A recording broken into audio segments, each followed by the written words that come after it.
আসসালামু আলাইকুম রহমতুল্লাহ।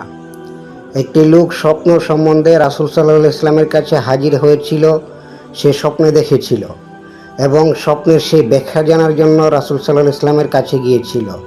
তো প্রিয় বন্ধুরা, আসুন রাসূল সাল্লাল্লাহু আলাইহি ইসলাম কী বলেছিল সেই স্বপ্ন সম্পর্কে আমরা জেনে নিই। তো এই স্বপ্নের ব্যাখ্যাটুকু জানার জন্য পুরো ভিডিওটি আপনারা দেখতে থাকুন, টেনে টেনে না দেখে লাস্ট পর্যন্ত দেখুন। বিসমিল্লাহির রহমানির রহিম।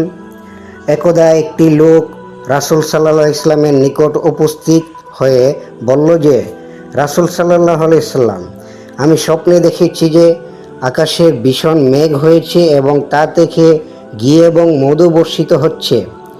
উপস্থিত লোকজন প্রচুর পরিমাণে, কেউ সামান্য তা গ্রহণ করে পান করছে। আমি আরও দেখলাম যে আকাশ থেকে মাটি পর্যন্ত এক গাছি রশি ঝুলানো রয়েছে। সেই রশির সাহায্যে আপনি উপরে উঠে গেলেন, আপনার পরে আরও দুজন উঠে গেল। অতঃপর অন্য একজন রশিটি ধরলে তা ছিঁড়ে গেল, কিন্তু সঙ্গে সঙ্গে আবার জোড়া লেগে পূর্বের মতো হয়ে গেল। তখন সে লোকটি উক্ত রশিটির সাহায্যে উপরে উঠে গেল। এই স্বপ্নটির তকদির কী হবে?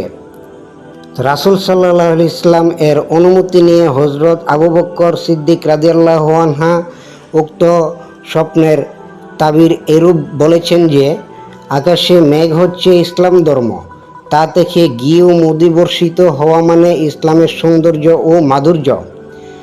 তা কেউ কম বেশি পান করার অর্থ হলো কুরআন হাদিসের বিধানসমূহ কেউ বেশি এবং কেউ কম করে গ্রহণ বা পালন করা।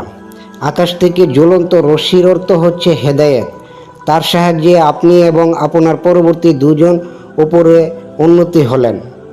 তারপর তাতে কিছু ত্রুটি বিচ্যুতি দেখা গেলেও পরে তা সংশোধিত হবে এবং তার সাহায্যে পরবর্তীরা উপরে উন্নতি হবে।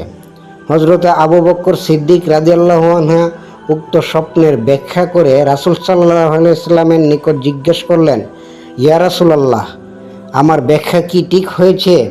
উত্তরে রাসূল সাল্লাল্লাহু আলাইহি ওয়াসাল্লাম বললেন, হ্যাঁ, ঠিকই হয়েছে।